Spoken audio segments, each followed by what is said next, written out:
What's up? What's up? It's your boy Joshua McCordy, putting on my lawyer hat one more time. Just a quick update. A ruling just came down from the Supreme Court, 6-3 conservative majority, regarding the temporary protected status of people from Haiti and Syria. Okay? Once again, the Supreme Court just handed down a ruling regarding the temporary protected status of people from Haiti and from Syria. Quick background. So this is something that was in place for people from these communities based on claims of violence from their home countries. And the Trump administration had gone forward with a policy to remove that status and that protection from these communities. It was taken to court. Ultimately, that's why we have it in Supreme Court. So this is the final decision on that matter. The Supreme Court has sided with the government. In other words, the Supreme Court has found that the Trump administration and the United States government have the right to remove that temporary protected status from those people.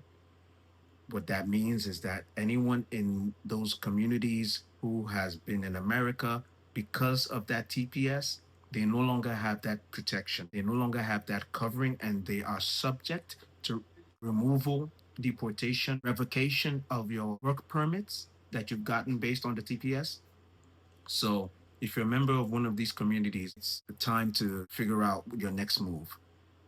It might be a situation where they start sending out removal notices. You have to speak to your attorney and find out what your situation is in particular. If you're someone who has alternative ways to file for your stay in this country, you definitely have to put more pressure on that. If you're married to a citizen, if you find employment with an employer that is willing to file for you, you have to get on those things right away because that might be your saving grace. You don't know how soon USCIS will begin to process removals or deportations. So it's better to be proactive and to figure out your alternatives. Now, this will affect about 350,000 people from Haiti and about 6,000 people from Syria. Now, these particular communities are the ones involved in the suit. So they're the ones this will affect in particular. We do not know what ramifications this will have for other communities that have TPS as well. So just it's a heads up at this point. There is no appeal from this decision. The only thing that could happen which is a long shot, it's very unlikely, is if if both Democrats and Republicans were to come together and enact a new provision creating a new temporary protected status to cover these people. Very unlikely at this point. And also, even if they did that, you would still have the president having the power to sign off on it or to veto it. So unless you have a veto-proof majority from Congress, that means you have so many congressmen and women, so many members of legislature who are willing to protect these groups of people, then they can overcome the president's veto. But a lot of the things I just stated are very unlikely. It's a long shot. It's not something you can bank on. So it's more likely that USCIS might begin to process deportations. They might extend some deadlines for some people for removal.